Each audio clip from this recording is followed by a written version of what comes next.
ayat 8, surat Al-Baqarah ayat 8. Al-Baqarah ayat 8. Assalamualaikum warahmatullahi wabarakatuh. Ahmadullah nusalli wa nusallimu ala nabiyina al-karim, amma ba'du. A'udzu billahi minasy syaithanir rajim. Bismillahirrahmanirrahim. Wa minan nasi man yaqulu amanna billahi wa bil yawmil akhir وباليوم الآخر وما هم بمؤمنين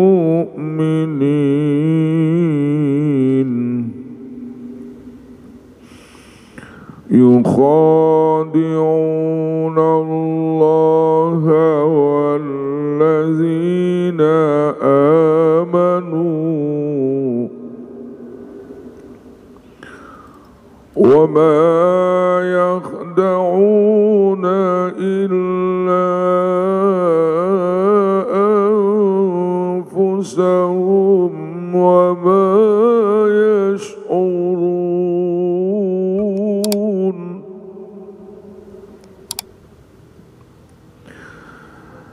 في قلوبهم مرض فزادهم الله مرضا ولهم عذاب أليم بما كانوا يكذبون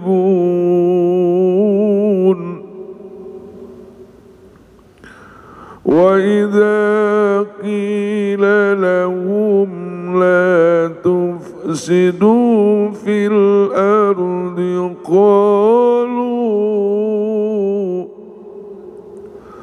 قالوا إنما نحن مصلحون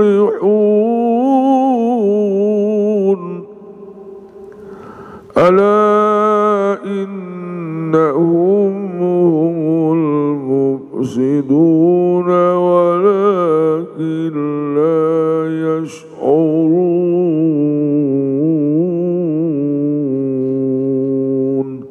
صدق الله العلي العظيم رب اشرح لي صدري ويسر لي أمري wahlul 'uqdatam min lisani yafqahu qawli rabbana iftah bainana wa baina qaumina bil haqq wa anta khairul fatihin Allahumma faqihna fid din wa 'allimna ta'wil Allahumma faqihna fid din wa 'allimna ta'wil Allahumma iftah alaina hikmataka wanshur alaina min khazaini rahmatika ya arhamar rahimin. Hadirin kaum muslimin, di dalam mukadimah surat Al-Baqarah pertama menjelaskan tentang fungsi Al-Quran, Alkitab sebagai hudan lil muttaqin. Kemudian Allah Subhanahu wa taala menjelaskan tentang kriteria muttaqin, ada 6. Iman kepada gaib, mendirikan salat, infak di jalan Allah, percaya pada Al-Quran, percaya kepada kitab sebenar Al-Quran, yakin dengan akhirat. Kemudian yang kelompok yang kedua, Allah Subhanahu wa taala di alam selanjutnya Allah menjelaskan tentang tanda-tanda orang kafir. Dalam ayat 6 Allah Subhanahu wa taala menjelaskan tentang tanda-tandanya orang kafir sangat mudah. Orang kafir itu dikasih peringatan, enggak dikasih peringatan mereka enggak beriman. Sebab-sebabnya Allah kunci hatinya, pendengarannya dan penglihatannya. Sanksinya orang kafir adalah azabun azim. Itu yang telah kita bahas di tempo dulu. Nah sekarang Allah Subhanahu wa taala akan menjelaskan kelompok yang ketiga. Kelompok yang ketiga ini adalah kelompok orang-orang munafik. Ini asbab nuzul di dalam kitab Tanwih Asbabun Nuzul tanwid di dalam kitab namanya Lubabun Nuqul bi Asbabin Nuzul. Karena kitab teh Lubabun Nuqul bi Asbabin Nuzul. Ini ayatnya, asbabun nuzulnya ada namanya Abdullah bin Ubay bin Salul merayu Nabi mengatakan iman, merayu Abu Bakar, merayu Sayyidina Umar dan Utsman dan Ali, menyatakan kesetiaannya kepada al-Islam, kepada Nabi, kepada agama Islam.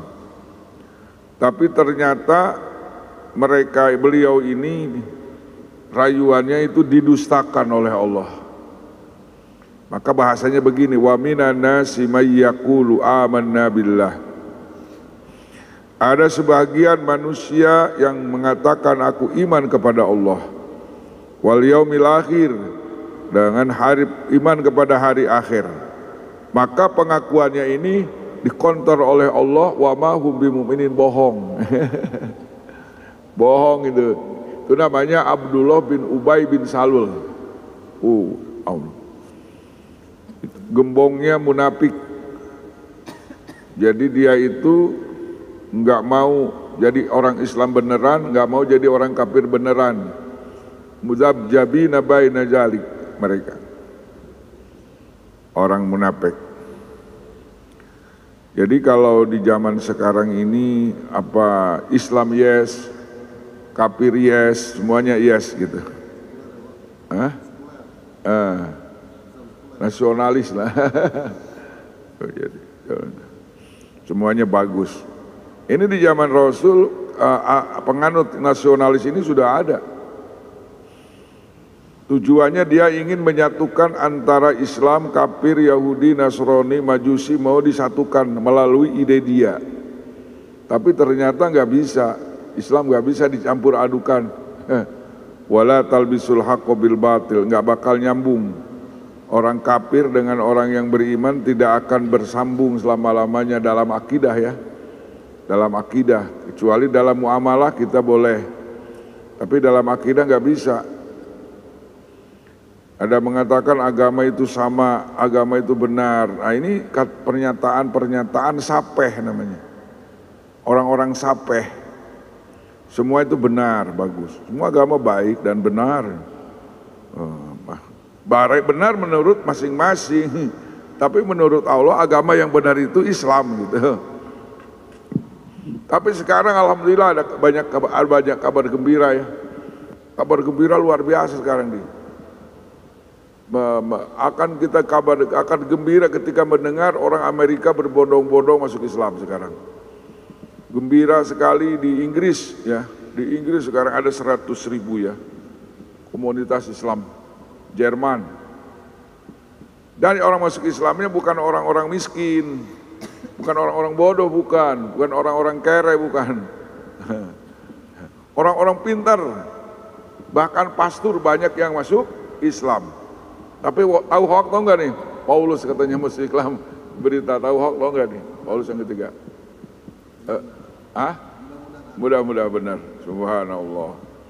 Belum sekarang di negeri kita ini ada orang pendekar-pendekar Yahya Waloni, kemudian Nababan, luar biasa. Dan sudah punya pondok pesantren mu'alaf sekarang. Luar biasa. Tapi yang murtad juga banyak. Kalau orang murtad jadi ustadz, rame juga, jadi pendeta rame. Caprak ngomongnya. Ngecaprak ngomongnya. Tadi natina Islam jadi ngaco ngomong nanti, ngahina ka umat Islam, akhirnya kan di rumah sakit mainnya ngajolopong kayak gitu ta. Ngahina Kangjeng Nabi, ngahina Ka'bah, aduh Allahu Akbar. Nah jadi orang munafik ini di dalam ayat ini mereka menyatakan di hadapan Nabi bahwa aku telah beriman kepada Allah pada hari kiamat, hari akhir. Maka Allah menjelaskan, wa mau bimuin bohong dia. Bahkan nanti ada khusus surat Al-Munafikun 11 ayat setelah surat Jumat. Ada khusus spesial surat Al-Munafikun. Surat Al-Mu'minun ada, Al-Kafirun ada, Al-Munafikun juga ada komplit ya. Yang paling pendek surat Al-Kafirun, qul ya ayyuhal kafirun. Nanti ada Al-Mu'minun, qad aflahal mu'minun. Nanti ada surat Al-Munafiqun, idza ja'akal munafiquna qalu nashhadu. Setelah surat Jumat itu. Itu tandanya orang munafik. Apa tujuannya orang munafik berani mengatakan aku iman kepada Allah, iman kepada hari akhirat? Apa tujuannya tuh ngomong begitu? Apa tujuannya? Tujuannya di sini jelaskan. Yukhadi'una Allah walladzina amanu wa ma yakhda'una illa anfusahum wa ma yash'urun.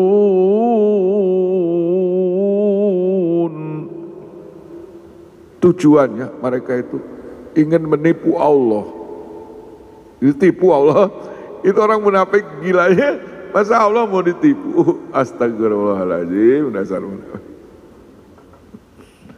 Ya Allah. Siapa lagi yang jadi korban? Walladzina amanu, dan orang-orang yang beriman. Ya, tujuan nanti ya. Apa jawaban Allah? Wa ma yakhda'una illa anfusahum. Tidak mereka menipu kecuali kepada dirinya sendiri. Itu senjata makan tuan. Dia bikin lubang untuk menjerumuskan orang, dia yang mengisinya. Itu orang munafik. Tetapi kata Allah, wa ma yash'urun ay wa ma ya'lamun. Mereka tidak tahu anna khida'ahum li anfusihim, bahwa tipuan mereka itu akan terjebak kepada diri sendiri. Wa ma yash'urun, mereka tidak sadar. Allahu Akbar. Ini kalimat khada'ayu khadi'u, ini bukan saling menipu ya, tapi orang munafik yang menipu. Tidak boleh dikatakan bab mupalah itu lisodirin minim roaini pahala. Kemudian apa sebab-sebab jadi mereka jadi orang munafik? Sebab-sebabnya apa? Fi qulubihim maradun fazadahumullahu marada. Di dalam hati orang munafik itu maradun itu sakit. Di dalam ayat, di dalam tafsir jalan asyakun wa nifakun, keraguan dan kemunafikan itu penyakitnya. Sakun wa nifakun, bolong hatinya. Makanya kalau kita ke Mekah ada napak Sulaiman, terowongan Sulaiman, terowongan batu dibolongi itu napak-napak. Nah, jadi orang munafik itu kalau ada ceramah dari tangan ini, dari apa? Dari telinga kiri toblong, cewot lewat. Ngelewat itu. Jadi orang munafik itu dengar Quran, dengar dia, tapi lewat sih. Ciun, nggak ada lagi ciun. Nggak berpengaruh gitu. Itu napak, munafik. Napako yunafiku munafik. Nah, kalau napako, yang pukul napak itu jadi terowongan bolong. Orang munafik itu bolong ya. Kalau anpako yunfiku, bela lagi. Kalau anpako yunfiku infakon, mengelewatkan harta dari diri kita kepada orang lain, dilewatkan. Terima kasih. Kalau ada punya duit kita terima kasih, dikasih lagi, jangan digantongin semua. Terima kasih, gitu. Itu baru aman. Dengan keraguan dan kemunafikan, ketika ayat Quran ada perintah Allah, ragu-ragu. Perintah ayat larangan Allah, ragu-ragu. Perintah zakat, ragu-ragu. Perintah sholat, ragu-ragu. Larangan berzina, ragu-ragu. Larangan minum arak, terus ragu-ragu semua. Ketika ada perintah Allah, ragu-ragu. Ada larangan Allah, ragu-ragu. Maka kalau manusia setiap ayat Quran diragukan, maka Allah Subhanahu wa taala fazadahumullahu marada. Maka Allah akan menambahkan sakitnya, kemunafikannya tambah parah. Gitu kan? Kemunafikannya tambah parah. Gitu. keraguannya tambah parah. Itu kadang-kadang casingnya orang munafik lebih hebat daripada orang beriman, casingnya. Ngomongnya berani, ngerayu Nabi berani tuh. Gitu. Hadirin kaum muslimin, di dalam surat At-Taubah, nggak tanggung-tanggung orang munafik itu bikin masjid. Nggak tanggung-tanggung. Ya, diror. Sholat, suka sholatnya dohor, asar, maghrib, isya dan subuh mereka nggak kuat. Kenapa kamu nggak sholat? Kan kalau isya dan subuh Nabi kan nggak ngelihat katanya.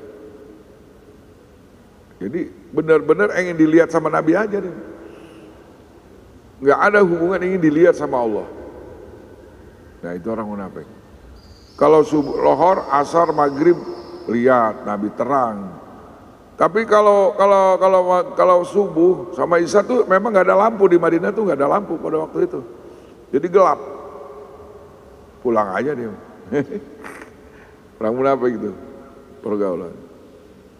Terus kalau itu perjalanan perang, waktu perang Tabuk atau perang Uhud 1000 orang, pulang lagi dia 300 orang. Kenapa? Panas katanya. Udah jalan, balik lagi. Keraguannya sebenarnya, ragu dengan janji Allah. Itu orang munafik. Bikin masjid, bagus bikin masjid. Lucu, panitia penyelenggara pembangunan masjid itu pendeta dari Syria. Mau selesai datang, sudah selesai datang sama Nabi. Ya Rasul, tolong sampaikan, datanglah ke masjid kami katanya. Untuk tabarukan, berkah. Nah, itu si pendeta dari Syria itu berjalan mau menuju ke Madinah, di perencanaan Qaid, mati.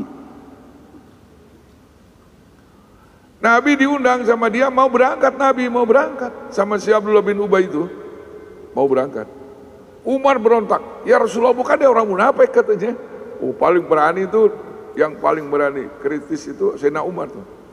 Pada Nabi, banyak itu cerita-cerita di Uhud. Maka apa yang terjadi?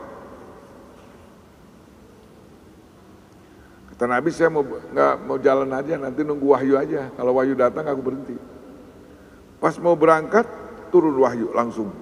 Kes, la takum fihi abada, la masjidun ussisa ala taqwa. Hei Muhammad, jangan kau sholat di sana untuk selama-lamanya. La masjidun ussisa ala taqwa, masjid yang sebenarnya itu yang asasnya takwa. Tapi kalau si itu masih Abdullah bin Ubay itu masjidnya ada 4 namanya, Diror, Taprikon, wa Kufron, wa Irsodan. Ada 4 masjidnya namanya.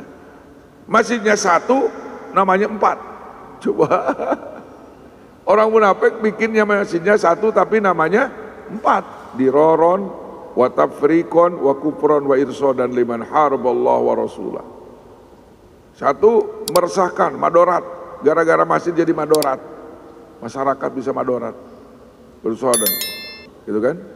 Buat taprikon, kalau sudah madorat nanti pecah belah.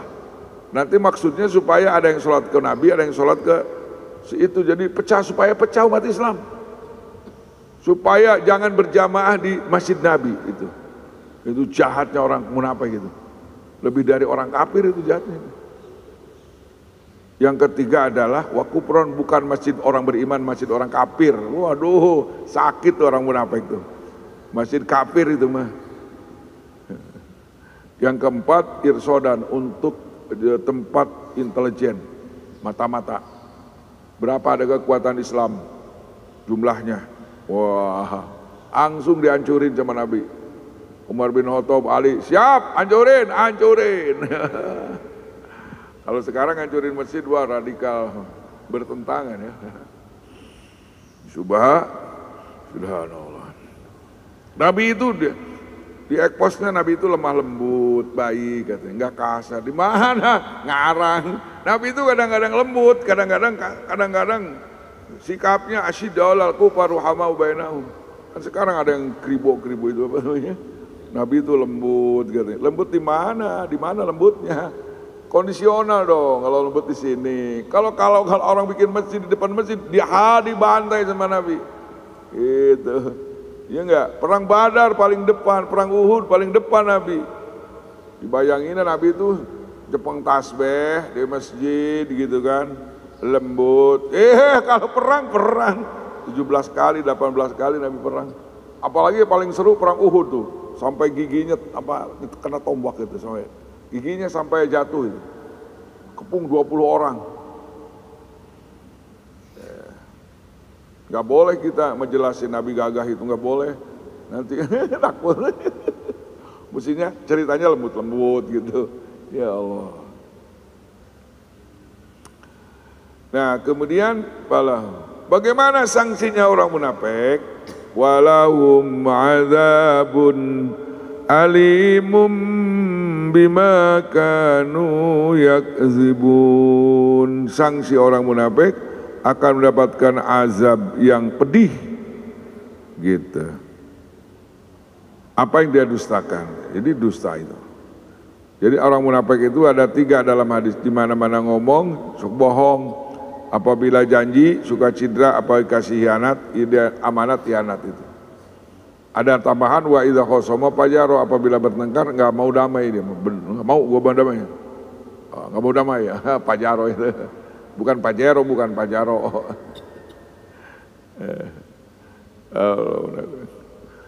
Bagaimana pertanyaannya antara orang kafir dengan orang munafik, mana yang lebih dahsyat, mana siksaannya? Itu jawabannya surat An-Nisa itu ada. Innal munafiqina fid darkil asfali minan nar. Sesungguhnya orang munafik itu di dalam kerak dasarnya neraka. Allahumma ajirna. Allah.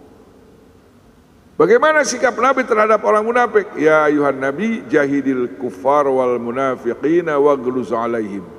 Wahai Nabi, perangilah orang-orang kafir dan orang munafik. Dan jangan ada bersikap sopan santun. Bengis, enggak ada senyum kepada mereka, enggak ada. Bengis, waghluz alaihim. Wa ma'wahum jahannam, dan dua-duanya masuk jahanam. Cuman kalau ditanya beratan mana siksaan orang munafik dengan orang kafir? Beratan orang munafik. Innal munafiqina arkil asfali minan nar. Subhanallah. Nah karena pergaulan munafik ini ketahuan sama sahabat Nabi, ngincer Nabi itu. Depan Nabi begini. Di luar Nabi ngomong begini. Gitu kan? Ketahuan tuh sama orang beriman, gitu. Dan ketahuan mentalnya juga. Gimana? Wa idza qila lahum la tufsidu fil ardi. Hei, munafik lu. Ternyata lu munafik lu. Depan Nabi begini, di belakang lu begini. Gitu. Bawat kamu jangan, rusak kamu nih, kacau nih, bikin kacau kamu di Madinah nih. La tufsidu fil ardi. Oh kesini kamu ngomong begini, kesini ngomong begini, gimana sih kamu? Jangan merusak lu munafik. Qalu innama nahnu muslihun. Gitu kan. Dengan apa mereka itu merusak? Ternyata dia jadi orang kafir. Gitu kan. Mereka menolak iman. Jangan begitu kamu. Ternyata kamu orang kafir kamu ya. Rusak depan Nabi ngaku iman ya. Ngomongnya gue aja orang munafik. Bisa ngomong aja jawabnya. Qalu innama nahnu muslihun. Gak bisa. Ini saya justru punya mental begini. Saya ini untuk mengislahkan masyarakat. Supaya masyarakat beres. Jawab Allah.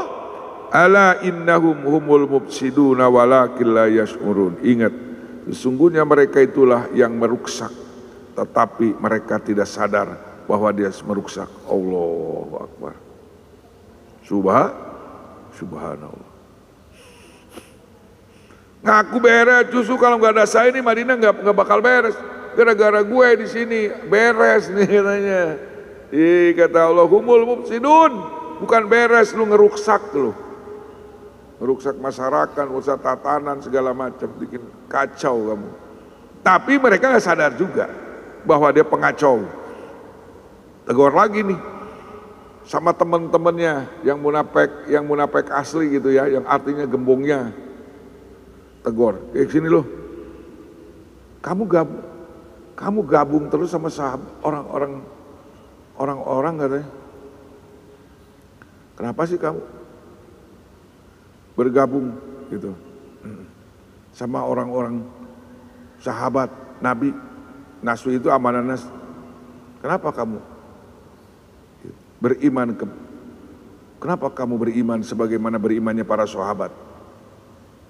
Jawabnya, pinter lagi ngomong itu orang munafik, ngaco, berkelit lidahnya, pinter lagi, bersilat lidahnya. Qalu anu'minu kama amasufaha. Jawabnya, emangnya aku mau iman seperti orang-orang bodoh katanya. Jadi sahabat itu mau orang munafik, di belakangnya bilangnya bodoh, orang bodoh. Sapeh itu kalau sapeh itu gila enggak, bener enggak sapeh. Orang sapeh itu enggak bisa membedakan antara banyak dan sedikit. Itu orang sapeh. Gitu. Seperti halnya di sini mereka tidak tahu bahwa ngabohong itu mereka dosa, tidak tahu sapeh itu namanya. Nah, tapi ada sapeh, kalau disebut sapeh marah juga. Tapi dia enggak sapeh, tapi menurut kriteria dia sapeh. Contohnya contoh. Bapak kenapa sih sholat di rumah terus? Kalau di masjid kan 25 derajat, 27 derajat di rumah. Dia bilang sama aja menurut saya. Bilangnya sama, coba bayangin coba. 27 sama 1 beda enggak? Kalau ada orang tukang dagang di Ajikro untungnya cuma 1.000. Tapi ada berita di Pasar Anyar untungnya 27.000 sekilonya. Kalau orang normal nih, orang ahli dagang jenius pasti berangkat ke Pasar Anyar, pasti. Bapak kenapa nggak dagang di sini Pasar Anyar? Tahu nggak, di Pasar Anyar 27.000 per kilo, di sini cuma 1.000, rugi dong. Gitu. Coba bayangin. Nah itu orang normal. Kalau orang yang berangkat ke Pasar Anyar berarti normal, tahu barang, tahu harga dia. Bisa membedakan antara 1.000 dengan 27. Begitu. Nah tapi ada juga, tapi kalau dibilang sampai dia marah. Bapak kenapa sholat di masjid, nggak di masjid terus, di rumah terus sekarang? Menurut dia, sholat di rumah lebih khusyuk. Karena begitu ngomongnya. Menurut saya lebih baik di rumah daripada di masjid. Coba bayangin. Padahal Nabi mengatakan kalau di rumah itu 1 derajat, di masjid. Kenapa dia bilang sama? Nggak sama. Antara 1 dengan 27 nggak sama.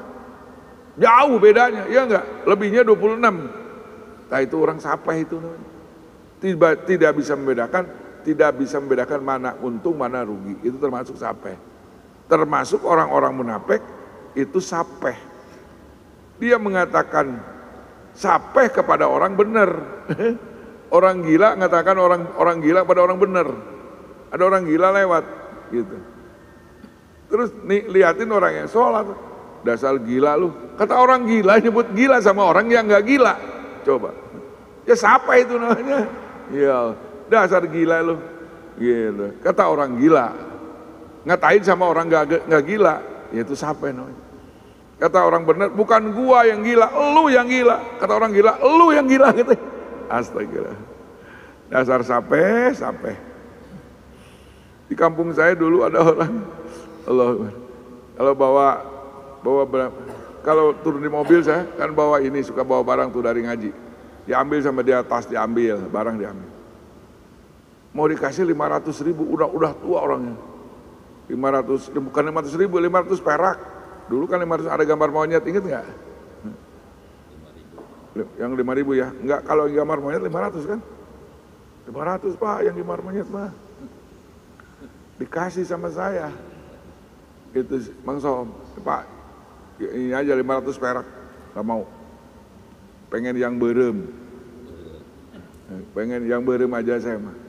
Jadi disangkanya yang 100 itu lebih gede daripada yang 500. Itu sapeh namanya. Banyak orang sampai sekarang sebenarnya. Kalau secara global, orang yang menyamakan sholat di rumah sama dengan sholat di masjid. Sama. Padahal tidak sama. Beda pahalanya dong. Langkahnya dapat pahala, ampunan, diangkat derajat gitu kan. Di kuli khotwatin, 27 di masjid, di rumah satu. Dia bilang sama, oh itu sapeh namanya. Tapi jangan dibilang sapeh, marah dia. Lu sapeh. Bilang sapeh kenapa? Kan lu bilang sama-sama, nggak sama. Yang satu 27 nggak sama. Marah dia bilang sapeh. Gua orang normal kan. Lu kalau normal di masjid deh, 27. Itu. Astagfirullahaladzim. Itu dialog lembur ya di kampung di atas itu. Qalu anu'minu kama amana sufa. Kata orang munafik, memangnya gua orang sapeh, orang bodoh. Maka dijawab lagi oleh Allah, ala innahum humus sufaha'u walakin la ya'lamun. Ingatlah bahwa yang bodoh itu bukan sahabat, tapi justru mereka yang bodoh. Walakin la ya'lamun, tetapi mereka tidak tahu bahwa dia itu orang bodoh.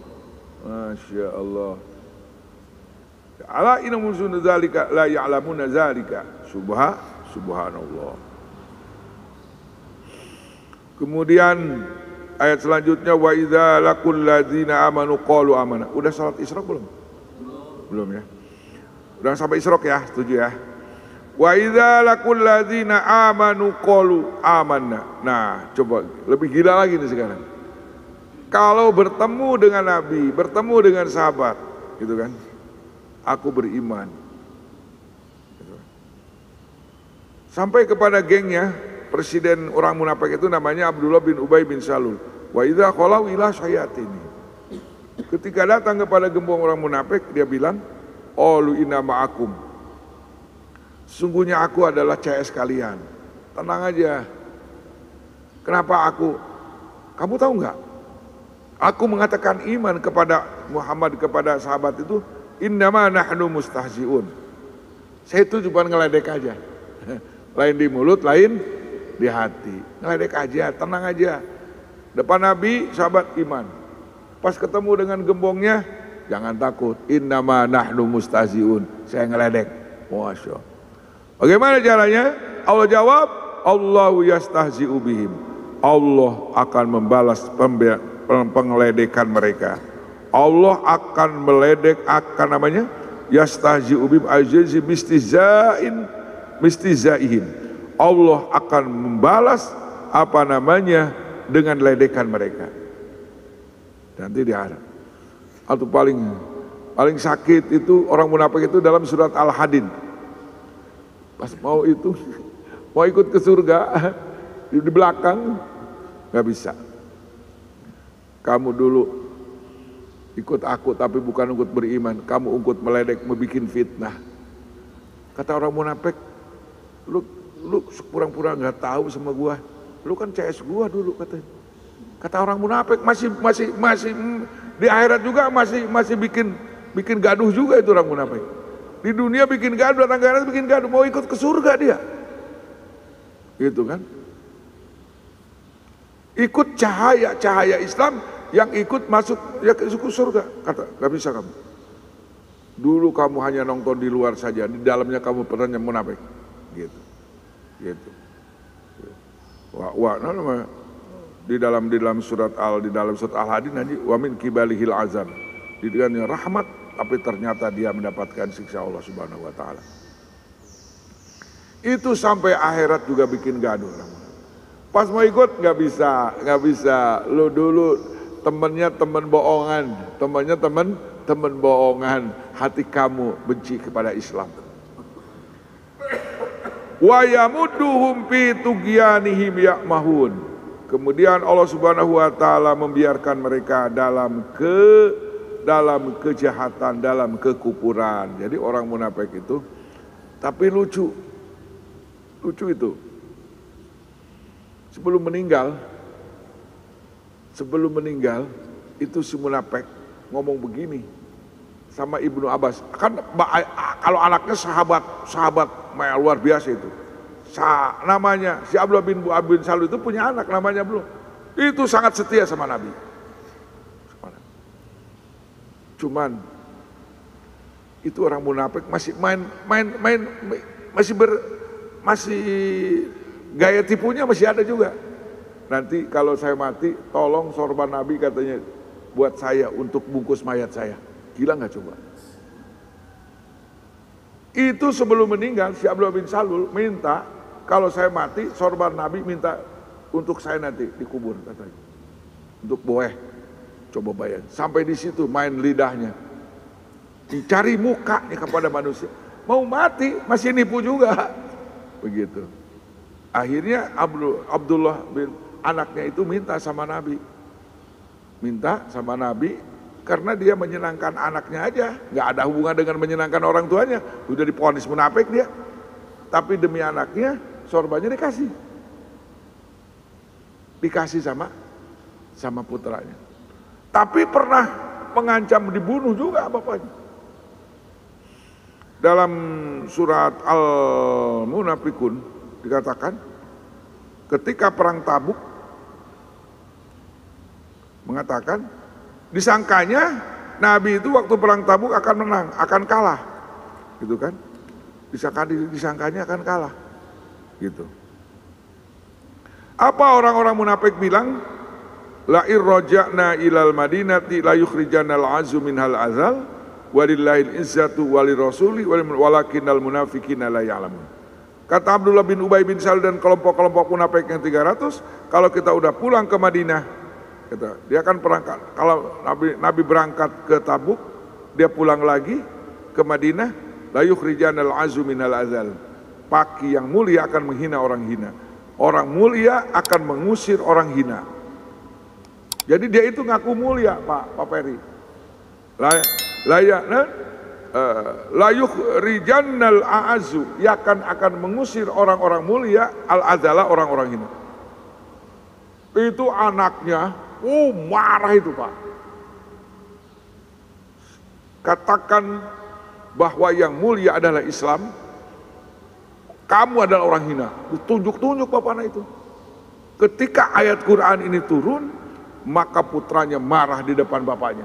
Ditunjuk-tunjuk. Katakan, yang mulia itu Islam, yang hina adalah kamu. Aku, kalau enggak gue bunuh lu. Ngerti juga.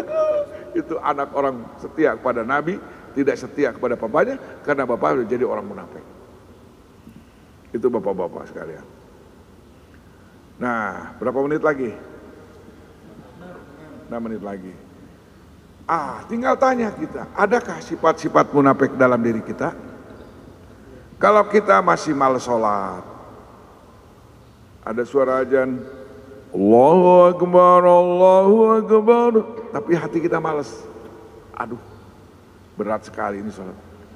Enak makan, masih ngantuk, ngobrol masih asik, ngerokok, ngopi belum selesai, gitu kan? Nah, dia tenang-tenang aja. Nanti aja dah sholat, nanti aja katanya. Nah, itu jangan-jangan kita sudah terjangkit sifat munafik. Wa idza qamu ila sholati qamu kusala yura'una an-nasa wa la yadhkuruna Allah illa qalila muzabzabina baina zalik. Apabila orang-orang munafik mendengar qomatis sholat, enggak merasa lagi. Yura'unan, sholat juga, wah ini mah demi masyarakat aja. Kalau kita enggak sholat, bagaimana dunia berkata dunia katanya kalau enggak sholat. Jadi dunia yang dilihat. Tapi bagaimana enggak dapat ghanimah kita kalau enggak sholat. Nah, itu orang munafik. Ngomong, bohong, cidra, janji, kasih amanat tidak tunaikan. Nah sekarang Nabi ngasih solusi. Solusinya gimana? Barang siapa yang sholat berjamaah 40 hari tidak ketinggalan takbiratul ula. Man sholat ma'al jamaah, man sholat ma'al jamaah arba'ina yauman la yudriku takbiratul ula. Barang siapa yang sholat berjamaah dengan imam 40 hari tidak ketinggalan takbiratul ula, maka dia mendapatkan 2 kebebasan. Baro'atun minan nar wa baro'atun minan nifaq paperi. Kalau manusia sudah benar-benar sholatnya lillahi, sholatnya berjamaah karena Allah, 40 hari ikut dengan imam, tidak ketinggalan takbiratul ula, dia akan mendapatkan 2 kebebasan. Yang pertama bebas dari api neraka, yang kedua tidak jadi orang munafik. Allahu Akbar. Mudah-mudahan ya, dari sekarang kita niatkan insya Allah jangan sampai meninggalkan sholat insya Allah ya. Jangan sampai 40 hari sampai mati. Coba kalau sampai 40 hari, kalau seminggu lagi mati nggak jadi 40 harinya dong. Ya enggak. Maka tugasnya wa'budu rabbaka hatta ya'tiyakal yakin, sembahlah engkau sampai datang kematian. Oh bahagia. Kalau Allah sudah dapat garansi kita, kamu nggak masuk neraka. Wow, enak nggak? Kamu yang bukan jadi orang munafik, serem nggak kira-kira? Aman. Apa kiat-kiatnya? Sholat berjamaah dengan 40 hari karena Allah, tidak ketinggalan takbiratul ula, dia akan dibebaskan dari 2 kebebasan. Yang pertama tidak masuk neraka, yang kedua tidak jadi orang munafik. Insya Allahumma arhamna bil Qur'an waj'alhu lana imama wa nuran wa huda wa rahmah. Allahumma dzakirna minhu ma nasina wa alimna minhu ma jahilna warzuqna tilawatahu ana al-laili wa atrafan nahar waj'alhu lana hujjatan ya rabbal alamin. Rabbana taqabbal minna innaka antas samiul alim wa tub alaina innaka antat tawwabur rahim. Rabbana atina min ladunka rahmatan wa hayyi lana min amrina rasyada. Rabbana atina fid dunya hasanah wa fil akhirati hasanah wa qina adzabannar walhamdulillahi rabbil alamin. Subhanallah subhanaka wa bihamdika asyhadu an la ilaha illa anta astaghfiruka wa atubu ilaik. Assalamualaikum warahmatullahi wabarakatuh.